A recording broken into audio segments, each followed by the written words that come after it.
ಚಂದನ್ ಕುಮಾರ್ ಅಂತೇಳಿ ಒಬ್ಬ ಪ್ರತಿಭಾವಂತ ಯುವಕ ನಮ್ಮ ನೆಲಮಂಗಲ ತಾಲೂಕಿನ ದ್ಯಾಮಗೊಂಡ್ಲು ಗ್ರಾಮದವರು. ಅಲ್ಲಿ ಕೆನಡಾದಲ್ಲಿ ಟೊರಾಂಟೋದಲ್ಲಿ ಹತ್ಯೆ ಆಗಿದ್ದಾರೆ. ಯಾವ ಕಾರಣಕ್ಕೆ ಅವ್ರನ್ನ ಹತ್ಯೆ ಮಾಡಿದ್ದಾರೆ ಅನ್ನೋದು ಇನ್ನೂ ಕೂಡ ಸರಿಯಾದ ಮಾಹಿತಿಗಳು ಸಿಗ್ತಾ ಇಲ್ಲ. ಆದರೆ ನಾನು ಭಾಳ ವಿಷಾದವನ್ನು ವ್ಯಕ್ತಪಡಿಸ್ತೇನೆ. ಅವರ ಆತ್ಮಕ್ಕೆ ಶಾಂತಿ ಸಿಗಲಿ ಮತ್ತು ಅವರ ಕುಟುಂಬ ವರ್ಗದವರಿಗೆ, ವಿಶೇಷವಾಗಿ ಅವರ ತಂದೆ ತಾಯಿ, ಒಬ್ಬನೇ ಮಗ, ಬೇರೆ ಮಕ್ಕಳು ಯಾರೂ ಕೂಡ ಇಲ್ಲ. ಅವರು ತಂದೆ ತಾಯಿಗಳು ಇಲ್ಲೇ ತ್ಯಾಮಗೊಂಡ್ಲಲ್ಲಿ ಇದ್ದಾರೆ. ಅವರನ್ನು ಕೂಡ ನಾನು ಈಗ ಭೇಟಿ ಮಾಡೋದಕ್ಕೆ ಹೊರಟಿದ್ದೇನೆ. ನಿಜಕ್ಕೂ ಕೂಡ ಇದು ಒಂದು ಸ್ಯಾಡ್ ಸ್ಟೋರಿ.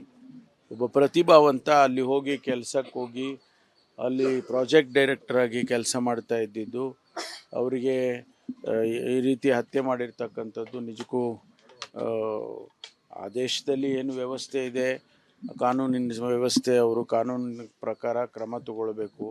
ಮತ್ತು ಈಗಾಗಲೇ ಇನ್ವೆಸ್ಟಿಗೇಷನ್ ಪ್ರಾರಂಭ ಮಾಡಿದ್ದಾರೆ ಅಂತ ಹೇಳಿ ಕೇಳಿದ್ದೇನೆ. ಆದ್ದರಿಂದ ಅವರ ಕುಟುಂಬ ವರ್ಗದವರಿಗೆ ಭಗವಂತ ನಷ್ಟವನ್ನು ಭರಿಸ್ತಕ್ಕಂಥ ಶಕ್ತಿ ಕೊಡಲಿ ಅವ್ರ ತಂದೆ ತಾಯಿಗಳಿಗೆ ಅಂತ ಹೇಳಿ ಪ್ರಾರ್ಥನೆಯನ್ನು ಮಾಡ್ತೇನೆ. ಅದಕ್ಕೆ ನಮ್ಮ ಇಂಡಿಯನ್ ಹೈಕಮಿಷನ್ನವರು ಈಗಾಗಲೇ ಅವ್ರ ಗಮನಕ್ಕೆ ಹೋಗಿರ್ತಕ್ಕಂಥದ್ದು. ಅವರು ಕಳಿಸ್ಕೊಡ್ತಾರೆ. ಅವರ ಏನೋ ಒಂದು ಸಿಸ್ಟಮ್ ಇದೆ, ಅವರು ಅಲ್ಲಿಂದ ಕಳಿಸ್ಕೊಡ್ತಕ್ಕಂಥದ್ದು ಇನ್ನೂ ಒಂದು 3-4 ದಿವಸ ಆಗುತ್ತೆ ಅಂತ ಹೇಳಿದ್ದಾರೆ. ಅದು ಬಂದ ನಂತರ ಅವರಿಗೆ ಏನು ಗೌರವ ಸಮರ್ಪಣೆ ಮಾಡಬೇಕು ಅದನ್ನು ಮಾಡ್ತೇವೆ. ಸರ್, ನಿನ್ನೆ ಪುನರ್ವಸತಿ ಸಭೆ ಆಯಿತು ಸರ್ ಸಿಎಂ ನೇತೃತ್ವದಲ್ಲಿ. ಅವರು ಒಂದೇ ಕೋರ್ಟಿಗೆ ಪ್ರಕರಣಗಳು ತರುವಂಥ ವಿಚಾರದಲ್ಲಿ ಏನಾದರೂ ಚಿಂತನೆ ನಡೆದಿದೆ ಸರ್? ಇಲ್ಲ, ಈಗಾಗಲೇ ನಾವು 3 ಜನ ಪ್ರಾಸಿಕ್ಯೂಟರ್ಸ್ನ ಚಿಕ್ಕಮಗಳೂರಿನಲ್ಲಿ, ಶಿವಮೊಗ್ಗದಲ್ಲಿ, ಉಡುಪಿಯಲ್ಲಿ ನೇಮಕ ಮಾಡಬೇಕು ಅಂತೇಳಿ ತೀರ್ಮಾನ ಮಾಡಿದ್ದೇವೆ. ಯಾಕೆಂದರೆ ಆದಷ್ಟು ಶೀಘ್ರವಾಗಿ ಅವರ ಕೇಸಸ್ಗಳೆಲ್ಲ ಬಗೆಹರಿಬೇಕು ಅಂತ. ಅದನ್ನೇ ಅವರು ಕಂಡೀಷನ್ ಹಾಕಿದರು. ಸರೆಂಡರ್ ಆಗುವಂಥ ಸಂದರ್ಭದಲ್ಲಿ ಕಂಡೀಷನ್ ಹಾಕಿದರು. ಈಗ ಪ್ರಾಸಿಕ್ಯೂಟ್ರನ್ನ ನೇಮಕ ಮಾಡಿ ಬೇಗ ಸ್ಪೀಡಪ್ ಮಾಡಿಬಿಟ್ಟು ಅದನ್ನು ಮಾಡಬೇಕು ಅಂತೇಳಿ ನಿನ್ನೆ ಚರ್ಚೆ ಮಾಡಿದ್ದೇವೆ. ಅದಕ್ಕಾಗಿ ನಿನ್ನೆ ದಿವಸ ಮುಖ್ಯಮಂತ್ರಿಗಳು ಆದೇಶ ಕೊಟ್ಟಿದ್ದಾರೆ. ಈಗ 3 ಜನ ಪ್ರಾಸಿಕ್ಯೂಟರ್ಸ್ನ ನೇಮಕ ಮಾಡ್ತೀವಿ. ಅವರು ಅಲ್ಲೇ ಅಪಿಯರ್ ಆಗಿ ಆದಷ್ಟು ಬೇಗ ಅದನ್ನು ಕೇಸ್ಗಳನ್ನು ವಿತ್ಡ್ರಾ ಮಾಡ್ತಕ್ಕಂಥ ಕೆಲಸ ಮಾಡಬೇಕು ಅಂತ. ಪ್ರಕರಣದಲ್ಲಿ ಸರ್ SIT ತನಿಖೆ ಯಾವ ಮಟ್ಟದಲ್ಲಿ ಇದೆ ಸರ್? ಅಲ್ಲ, ಇನ್ನೂ ಮಾಡ್ತಾ ಇದ್ದಾರೆ, ತನಿಖೆ ಮಾಡ್ತಾ ಇದ್ದಾರೆ ಅವರು. ಯಾಕೆಂದರೆ ಅವರು ದುಬೈನಲ್ಲಿದ್ದರು. ಅನೇಕ ವಿಚಾರಗಳು ಅಲ್ಲಿಂದನೂ ತಗೋಬೇಕು. ಆಮೇಲೆ ಇನ್ಕಮ್ ಟ್ಯಾಕ್ಸಿನ ವಿಚಾರಗಳು ಕೂಡ ಇದೆ ಅದರಲ್ಲಿ. ಅದೆಲ್ಲವನ್ನು ಕೂಡ ನೋಡಿ ತನಿಖೆ ಮಾಡಿ ಆಮೇಲೆ ವರದಿ ಕೊಡ್ತಾರೆ. ಡೆತ್ ನೋಟ್ ಏನೂ ಇಲ್ಲ ಅಂತ ಹೇಳಿದ್ದಾರೆ. ಡೈರಿಗಳು ಅದು ಇದೆಲ್ಲ ಅವರು ತಗೊಂಡಿದ್ದಾರೆ ಅಂತ ಹೇಳಿದರು. ಯಾಕೆಂದರೆ ಅವರು ಎಲ್ಲವನ್ನೂ ಕೂಡ ರಿವೀಲ್ ಮಾಡೋದು, ಬಿಟ್ಸ್ ಆ್ಯಂಡ್ ಪೀಸಸ್ ರಿವೀಲ್ ಮಾಡೋದಿಲ್ವಲ್ಲ, ಎಲ್ಲ ವರದಿ ಕೊಡ್ತಾರೆ. ಎಲ್ಲ ಅದು ಅವ್ರಿಗೆ ಬಿಟ್ಟಿದ್ದು, SITಗೆ ಬಿಟ್ಟಿದ್ದು. ಏಕೆಂದರೆ ಏನು ಮಾಹಿತಿ ಸಿಕ್ಕಿತೆ ಅದ್ರ ಮೇಲೆ ಇನ್ವೆಸ್ಟಿಗೇಷನ್ ಹೋಗುತ್ತೆ. ಅದನ್ನು ನಾವು ಹೀಗೆ ಆಗಿದೆ ಅಂತ ಹೇಳಿ ಈಗ ಹೇಳಕ್ಕೆ ಬರೋದಿಲ್ಲ. ಡೈರಿಯಲ್ಲಿ ಕೆಲ ರಾಜಕಾರಣಿಗಳ ಹೆಸರು ಉಲ್ಲೇಖ ಆಗಿದೆ ಅನ್ನೋಂಥದ್ದು ಇದೆ ಸರ್, ಹೌದಾ ಸರ್? ಅದೇ ನಾನು ಹೇಳಿದ್ನಲ್ಲ, ವರದಿ ಬರೋ ತನಕ ನಾವೇನು ಹೇಳೋಕ್ಕಾಗೋದಿಲ್ಲ. ನೀವು ಹೆಂಗೆ ತಿರುಗಿಸಿ ಹೇಳಿದ್ರು ನಾನು ಅದೇ ಹೇಳಬೇಕು.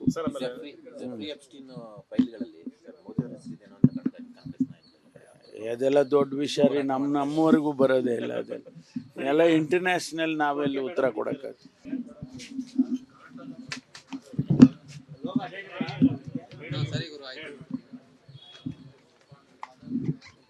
ಚಂದನ್ ಕುಮಾರ್ ಅಂತೇಳಿ ಒಬ್ಬ ಪ್ರತಿಭಾವಂತ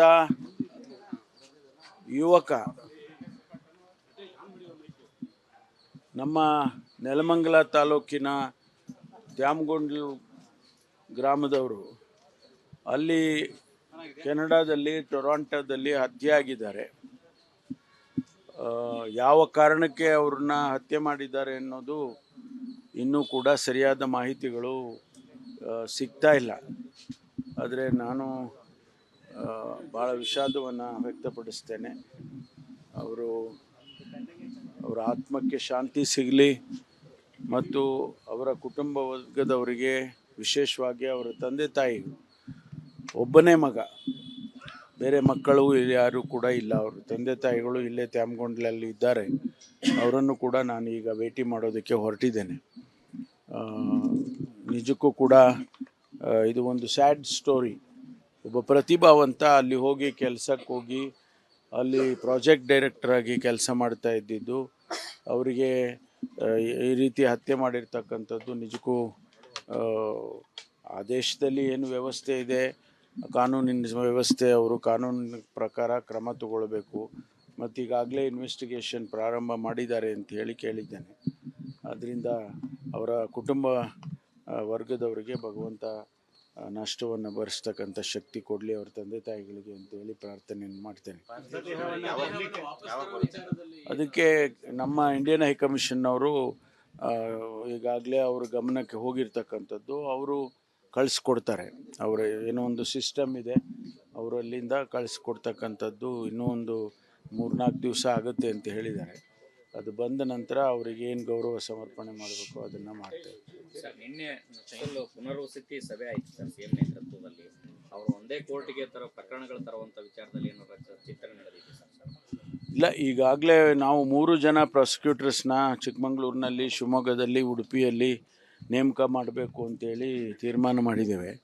ಯಾಕೆಂದರೆ ಆದಷ್ಟು ಶೀಘ್ರವಾಗಿ ಅವರ ಕೇಸಸ್ಗಳೆಲ್ಲ ಬಗೆಹರಿಬೇಕು ಅಂತ. ಅದನ್ನೇ ಅವರು ಕಂಡೀಷನ್ ಹಾಕಿದರು, ಸರೆಂಡರ್ ಆಗುವಂಥ ಸಂದರ್ಭದಲ್ಲಿ ಕಂಡೀಷನ್ ಹಾಕಿದರು.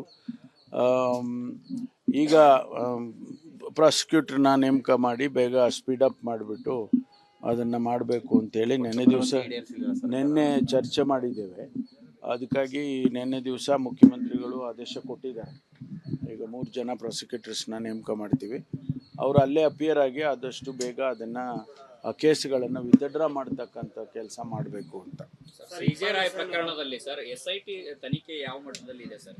ಅಲ್ಲ, ಇನ್ನೂ ಮಾಡ್ತಾ ಇದ್ದಾರೆ, ತನಿಖೆ ಮಾಡ್ತಾ ಇದ್ದಾರೆ ಅವರು. ಯಾಕೆಂದರೆ ಅವರು ದುಬೈನಲ್ಲಿದ್ದರು. ಅನೇಕ ವಿಚಾರಗಳು ಅಲ್ಲಿಂದನೂ ತಗೋಬೇಕು. ಆಮೇಲೆ ಇನ್ಕಮ್ ಟ್ಯಾಕ್ಸಿನ ವಿಚಾರಗಳು ಕೂಡ ಇದೆ ಅದರಲ್ಲಿ. ಅದೆಲ್ಲವನ್ನು ಕೂಡ ನೋಡಿ ತನಿಖೆ ಮಾಡಿ ಆಮೇಲೆ ವರದಿ ಕೊಡ್ತಾರೆ. ಡೆತ್ ನೋಟ್ ಏನೂ ಇಲ್ಲ ಅಂತ ಹೇಳಿದ್ದಾರೆ. ಡೈರಿಗಳು ಅದು ಇದೆಲ್ಲ ಅವರು ತಗೊಂಡಿದ್ದಾರೆ ಅಂತ ಹೇಳಿದರು. ಯಾಕೆಂದರೆ ಅವರು ಎಲ್ಲವನ್ನೂ ಕೂಡ ರಿವೀಲ್ ಮಾಡೋದು, ಬಿಟ್ಸ್ ಆ್ಯಂಡ್ ಪೀಸಸ್ ರಿವೀಲ್ ಮಾಡೋದಿಲ್ವಲ್ಲ, ಎಲ್ಲ ವರದಿ ಕೊಡ್ತಾರೆ. ಎಲ್ಲ ಅದು ಅವ್ರಿಗೆ ಬಿಟ್ಟಿದ್ದು, SITಗೆ ಬಿಟ್ಟಿದ್ದು. ಏಕೆಂದರೆ ಏನು ಮಾಹಿತಿ ಸಿಕ್ಕಿತೆ ಅದ್ರ ಮೇಲೆ ಇನ್ವೆಸ್ಟಿಗೇಷನ್ ಹೋಗುತ್ತೆ. ಅದನ್ನು ನಾವು ಹೀಗೆ ಆಗಿದೆ ಅಂತ ಹೇಳಿ ಈಗ ಹೇಳಕ್ಕೆ ಬರೋದಿಲ್ಲ. ಡೈರಿಯಲ್ಲಿ ಕೆಲ ರಾಜಕಾರಣಿಗಳ ಹೆಸರು ಉಲ್ಲೇಖ ಆಗಿದೆ ಅನ್ನೋಂಥದ್ದು ಇದೆ ಸರ್, ಹೌದಾ ಸರ್? ಅದೇ ನಾ ಹೇಳಿದ್ನಲ್ಲ, ವರದಿ ಬರೋ ತನಕ ನಾವೇನು ಹೇಳೋಕ್ಕಾಗೋದಿಲ್ಲ. ನೀವು ಹೆಂಗೆ ತಿರುಗಿಸಿ ಹೇಳಿದ್ರು ನಾನು ಅದೇ ಹೇಳಬೇಕು.